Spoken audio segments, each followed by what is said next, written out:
are enjoying this beautiful weather out there. I am so pleased to see sunshine and some warmer temperatures. I feel like we've had some brutal weather lately, and it's just great to see spring kind of poking its head out. I wanted to talk a little bit today about the Greenville market in general and kind of what we're seeing happening and what that might mean for buyers and sellers right now. I think most people probably know, you probably have heard people talking about it. The market's very hot. It has been very hot for several years. We have a very strong market here. It has always been a strong market. And that is still certainly the case. I think one of the biggest surprises of 2020 was the fact that the housing market not only stayed so strong, but continued to grow at such a rapid pace. I think that most people, when the whole COVID outbreak hit, were kind of, took a quick breath and said, uh-oh, what's this going to mean for the housing market? But as the numbers have shown, it continued to roar during 2020, which is fantastic. Part of that was, of course, driven by the fact that, we had these record low mortgage rates, interest rates that were, fantastic for buyers for sure. So, new home loans were up significantly within the last calendar year, and certainly helped to push the market. But also, I think a lot of people were sitting at home and thinking about how much they don't really love their house. And so that helped to sort of drive the demand for homes as well during 2020, which has kind of rolled in and continued in 2021. But one of the biggest issues that we're facing right now is inventory shortage, and I'm sure that you've heard people talk about that. It's a term that we kind of throw around, but essentially what that means is there just aren't enough homes on the market right now. So it's a very strong market.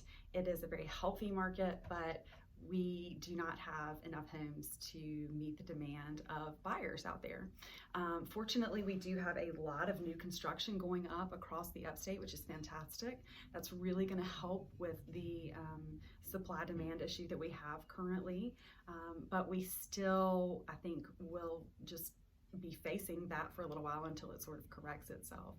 To kind of put a fine point on that, I wanted to share some stats that I was looking at this afternoon that I find very interesting, and I think you will as well, and just kind of talk about what those numbers might mean for buyers and sellers and kind of how you can best navigate that.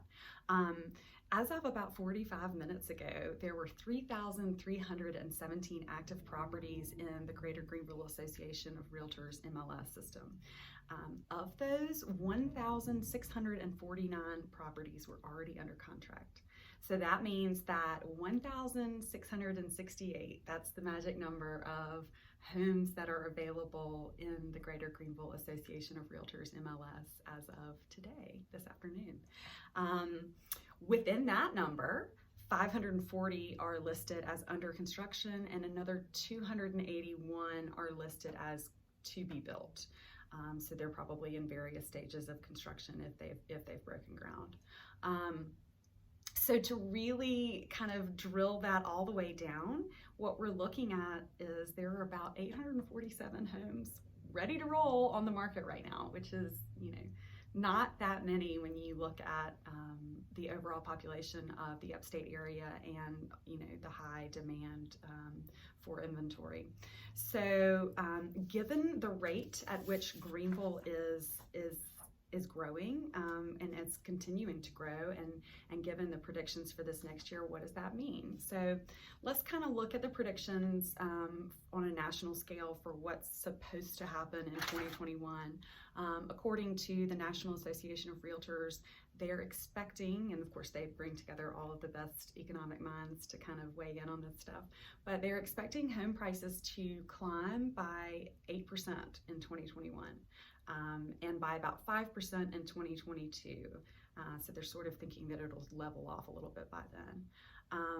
The 30-year fixed mortgage rates are expected to be somewhere in that 3 to 3.25%.